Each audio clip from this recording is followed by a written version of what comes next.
Last year I was shooting a movie, Where to Invade Next, and we went to this country, Estonia. I wanted to go there because I was trying to show in different countries what they do better than us and what can we learn from them. And so I went to Estonia because there, by the World Health Organization says that you have the least chance as a woman dying in childbirth in Estonia than any other country on the planet. If you live in Cleveland, you have a 3 times greater chance of dying in childbirth than you do in Estonia. And so they took me to the maternity ward, and they had the head doctor of the maternity ward, and he's showing me around, and he's telling me why they're so good at this. We're walking down this hallway, and there's a picture on the wall. And I stopped him, and I said, wait a minute, I know the person in that photo. That's me and the doctor there in the hallway. And can we just punch in a little bit on this here? It's Hillary Clinton shaking this guy's hand. I said, where did this happen? He said, it happened right where you're standing. I said, oh my God, well, who's the guy? That is me, 20 years ago. I said, oh my God. So, okay, well, so what was she doing in Estonia? Well, don't you remember? She wanted you to have universal health care. So she was studying. She went around the world to study it. And she came to little Estonia for the same reason you're here tonight, to find out why so many more women survive childbirth here than in the United States. And I said, oh my God, wow, she came here? Yes. And then she went back, and you didn't listen to her. Instead, you humiliated her and attacked her. And you've gone 20 years now without universal health care. And we've had it. I said, I made this movie, Sicko, and while making the movie, I learned that, according to the Congressional Budget Office, nearly 50,000 Americans die each year for one simple reason. They don't have health insurance, or they don't have adequate health insurance. In other words, not because of the disease, not because of the germs in the hospital, but because they didn't have health insurance, they put off going to the doctor, or they had crappy health insurance, and the doctor couldn't send them to the specialist that he wanted to send them to. So they died. They died only because they were Americans. If they lived across the river from Detroit, in Windsor, Canada, they'd be alive. But because they were American, they died. 50,000 a year. And I sat there and I started doing the math of this. Like 20 years, 50,000 people dead. Holy shit. This is like 1 million people. That's 1 million of our fellow Americans dead because they didn't have health insurance. If they'd been Canadian or French or Scottish or Chilean or just about anywhere else in the world, they would have lived. Every 9/11, we have somber vigils and memorials for the 3,000 Americans who died in that attack, as we should. 3,000. I still tear up over it. One of my producers was on the plane from Boston that went in the North Tower. We shed no tears for the 1 million Americans who have died from that act of terrorism. 1 million dead Americans because we refused to listen to Hillary Clinton. Who are we? And what is terrorism? We don't think for 1 second about the 1 million dead Americans killed by a system run by greed. Greed of the insurance companies. 1 million dead. 1 million dead.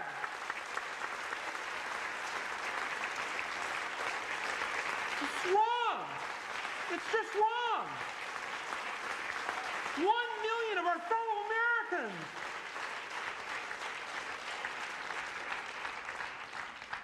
Where are the tears for them? Where are their names on a marble wall?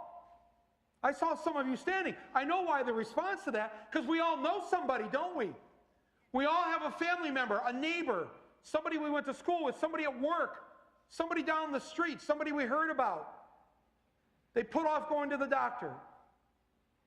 Or they went, but they didn't have enough health insurance. And even with Obamacare, we still have almost 30 million with no health insurance. These are our fellow Americans. And yet Hillary was attacked. She was humiliated. You remember this when this happened? There were people in Congress were like, get rid of her. She's not the president. Nobody elected you. And it went down to defeat.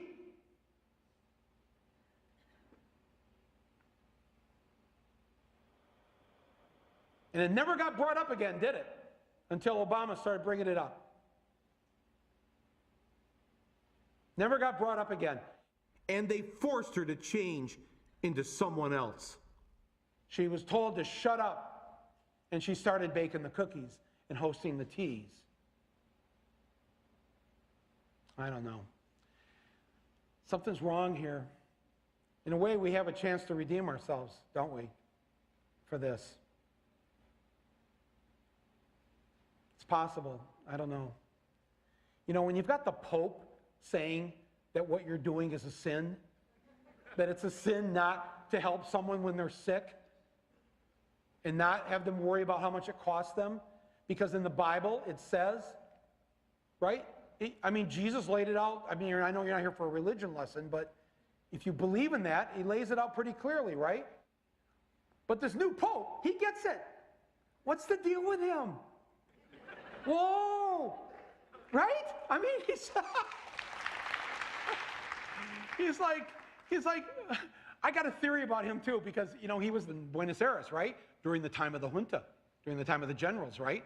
When all those people were killed, he was the guy. He was the guy for the Catholic Church there. What'd he do? What'd he say? I don't remember anything. I remember on the day he was elected Pope, I remember thinking, oh, this is not good. And then, within a month, he's like, okay, atheists go to heaven. Atheists go to heaven? He said if he could personally apologize to every gay and lesbian for the harm caused to them by the Catholic Church, he would like to do that. Wow.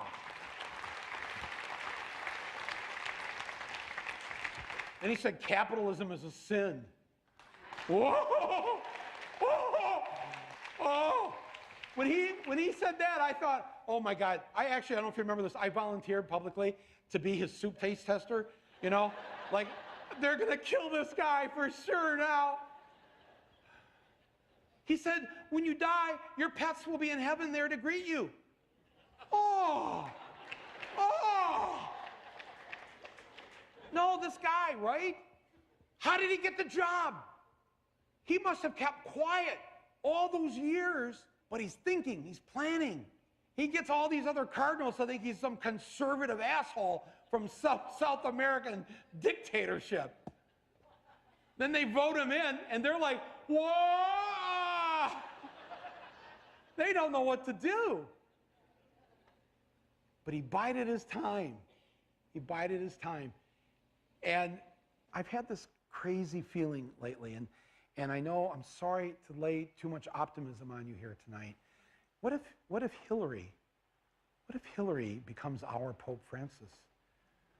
What if she has her Pope Frank moment? What if all this time, right? This has been part of her long game.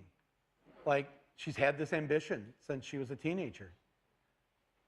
When she was in college, she gave the graduation speech. If you read her speech, it reads like Bernie wrote it.